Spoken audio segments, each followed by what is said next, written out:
Bismillahirrahmanirrahim. Assalamualaikum warahmatullahi wabarakatuh.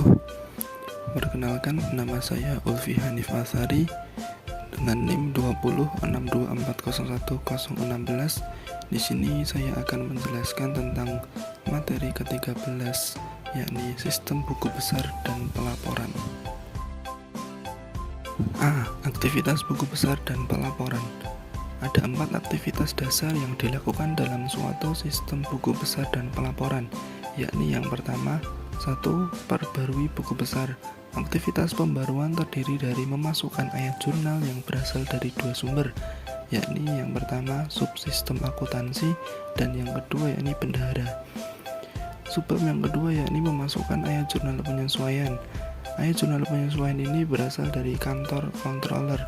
Setelah neraca saldo awal dibuat, ada 5 kategori dasar dari ayat jurnal penyesuaian, yakni yang pertama akrual atau hutang gaji, yang kedua pembayaran di muka, bisa berupa sewa, bunga, atau asuransi, yang ketiga perkiraan atau penyusutan, yang keempat penilaian kembali, perubahan dalam metode yang digunakan untuk menilai persediaan, dan yang terakhir yakni perbaikan atau koreksi. Aktivitas yang ketiga yakni membuat laporan keuangan. Yang pertama, laporan laba rugi dibuat pertama. Yang kedua, neraca dibuat setelahnya. Dan yang ketiga, laporan arus kas dibuat terakhir.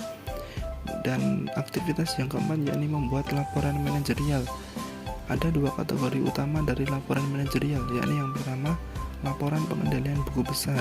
Contoh dari laporan pengendalian daftar voucher jurnal berdasarkan urutan nomor akun atau tanggal daftar saldo akun buku besar.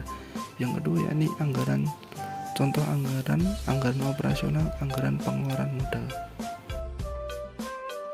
B. Tujuan, ancaman, dan prosedur. Tujuan pengendalian dalam sistem buku besar dan pelaporan yakni yang pertama, semua pembaruan ke buku besar diotorisasi dengan benar. Yang kedua, semua transaksi buku besar yang dicatat itu valid. Yang ketiga, semua transaksi buku besar yang valid dan diotorisasi telah dicatat. Yang keempat, semua transaksi buku besar dicatat secara akurat. Yang kelima, data buku besar dijaga dari kehilangan atau pencurian. Dan yang keenam, aktivitas sistem buku besar dilakukan secara efisien dan efektif. Kesalahan dalam memperbarui buku besar. Prosedur pengendalian untuk menangani ancaman ini terbagi dalam 3 kategori, yakni yang pertama, pengendalian edit input dan pemrosesan. Yang kedua, laporan rekonsiliasi dan pengendalian. Yang ketiga, pemeliharaan jejak audit yang mencukupi. Pengendalian edit input dan pemrosesan. Ada 2 sumber ayat jurnal untuk memperbarui buku besar, yakni yang pertama, ayat jurnal ringkasan dari siklus SIA. Yang kedua, ayat jurnal yang secara langsung dibuat oleh bendahara atau controller. Ayat jurnal yang dibuat oleh bendahara dan controller adalah entry data asli.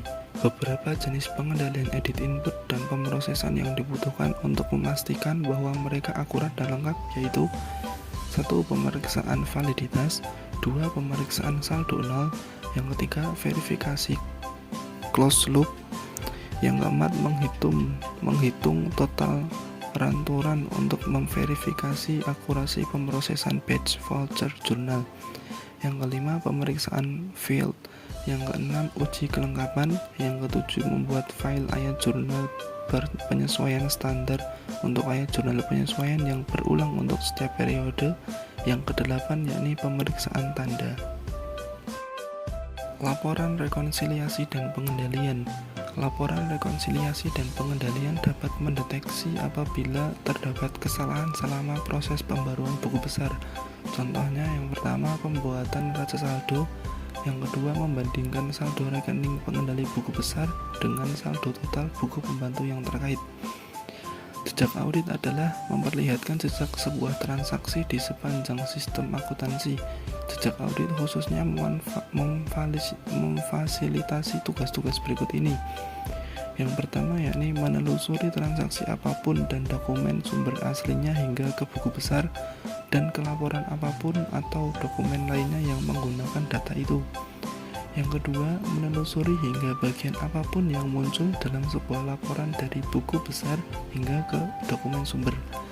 Yang ketiga, menelusuri semua perubahan dalam rekening buku besar dari saldo awalnya hingga saldo akhirnya. Akses tanpa otorisasi ke buku besar. Akses tanpa otorisasi ke buku besar dapat mengakibatkan kebocoran data rahasia ke pesaing atau kerusakan buku besar. Hal tersebut juga dapat memberikan cara untuk menyembunyikan pencurian aset. Beberapa pengendalian terhadap ancaman ini adalah: yang pertama, ID dan password pemakai; yang kedua, hanya membaca akses ke buku besar; yang ketiga, sistem tersebut harus memeriksa keberadaan kode otorisasi yang valid untuk setiap catatan voucher jurnal sebelum memasukkan transaksi tersebut ke buku besar. Kehilangan atau kerusakan data buku besar. Pengendalian cadangan mencakup hal-hal berikut ini. Yang pertama, penggunaan label file internal dan eksternal. Yang kedua, melakukan pembuatan cadangan buku besar secara rutin. C. Model data terintegrasi. Manfaat model data terintegrasi yang pertama, meningkatkan dukungan yang diberikan untuk pembuatan keputusan manajerial. Yang kedua, integrasi informasi keuangan dan non-keuangan. Yang ketiga, meningkatkan pelaporan internal. Gudang data. Gudang data yang berisi data baik sekarang dan masa lalu dapat memberikan dukungan untuk pembuatan keputusan yang strategis. Proses mengakses data yang termasuk dalam gudang data dan menggunakannya untuk pengambilan keputusan strategis seringkali disebut sebagai intelijen bisnis. Terdapat dua teknik utama yang digunakan dalam intelijen bisnis, yakni yang pertama, Online Analytical Processing atau OLAP, yang kedua yakni penggalian data atau data mining. D. Menggunakan informasi untuk pengambilan keputusan. The Extensible Business Reporting Language atau XBRL menjawab dua permasalahan, yakni yang pertama, penanganan yang berbeda untuk setiap informasi yang disampaikan. Yang kedua, kebutuhan untuk memasukkan kembali secara manual informasi ke alat analisis keputusan secara mandiri. Manfaat utama XBRL dalam pembuatan dan penyebaran data keuangan secara elektronis yakni yang pertama, XBRL memungkinkan organisasi untuk mempublikasikan hanya sekali dengan menggunakan label XBRL.